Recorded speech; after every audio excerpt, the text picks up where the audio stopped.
Երբեմն մենք հայտնվում ենք այնպիսի իրավիճակներում, երբ իրականությունը ընդունելը շատ դժվար է մեզ համար դառնում։ Կարծես թե ամեն ինչ պարզ է, հա, տեսանելի է, մեկին գումարած մեկի նման է, սակայն ու մենք գիտակցում ենք, հասկանում ենք, որ այս սա էսպես է, սա այնպես է։ Եվ պետք է ինչ-որ բան այստեղ ուղղակի բաց թողնել կամ ընդունել, ու սա համենայն դեպս չի օգնում մեզ, ու շատ դժվար է լինում իրականությունը ընդունել։ Դեռ Սենեկան ասում էր, որ շատ կարևոր է իրականության ընդունումը եւ դրա համար առաջարկում էր կենտրոնանալ ներկայի վրա եւ փորձել դադարել մտածել այն ամենի մասին, ինչը մեր վերահսկողությունից դուրս է։ Մեկ այլ ստոիցիզմի կարկառուն դեմքերից մեկը Մարկոս Ավրելիոսը նույնպես վերահսկողության դիխոտոմիան էր առաջ քաշում այս խնդրի լուծման համար, ասելով, որ փորձեք կենտրոնանալ այն ամենի վրա, ինչ այսօր ունեք եւ ինչը որը ձեր ազդեցության դաշտում է ընկած։ Եվ այդ ժամանակ կդադարեք անհանգստանալ ապագայի մասին եւ ձեզ ավելի հեշտ կլինի ընդունել իրականությունը։ Երբեմն նույնիսկ այս ամենի գիտակցումը եւ կիրառությունը նույնպես չեն օգնում մեզ ընդունել իրականությունը, որովհետեւ հավանաբար այստեղ պատճառը ընկած է մեկ այլ տեղ կամ պատճառներից մեկը, դա մեր ուղեղի որպես կենսաբանական կոգնիտիվ համակարգի առանձնահատկություններն են, համակարգի, որին բնորոշ է պրագմատիզմը։ Ու երբ որ իրականությունը կամ իրականության այն կտորը, որը որ մենք այսպես թե այնպես պետք է ընդունենք, երբեմն կարող է այնպիսին լինել, որի ընդունումը կարող է բերել մեզ մոտ կոնցեպտուալ, այսինքն պատկերացումների համակարգի, խորքային համոզմունքների համակարգի շատ մեծ փոփոխությունների եւ վերակառուցումների։ Երբ որ այդ փոփոխությունները սպասվելիք եւ վերակառուցումները այդքան մասշտաբային չեն,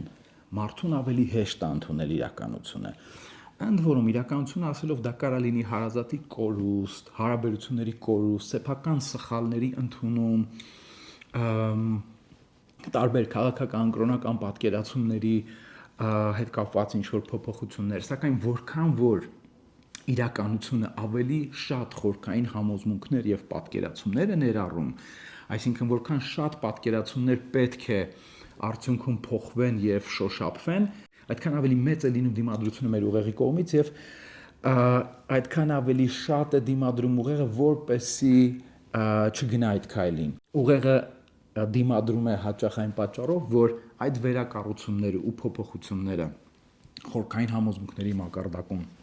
պատկերացումների համակարգում այնքան մեծ ռեսուրս են պահանջելու, այնքան խորքային հիմնարար ու շատ թվով, մեծ թվով պատկերացումներ են շոշափելու, որ պարզապես ավելի էկոնոմ տարբերակ է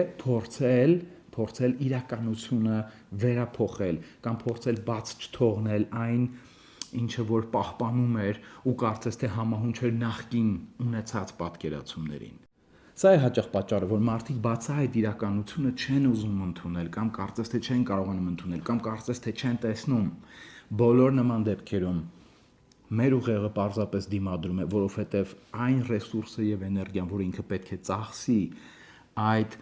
արդեն իսկ ձևավորված խորքային համոզմունքները վերափոխելու համար, դրանք շատ ավելի մեծ են, քան այն ռեսուրսը, որը ինքը պետք է ծախսի իրականությունը վերափոխելու կամ վերափոխված ընկալելու համար։ Այս տեսանկյունից բնականաբար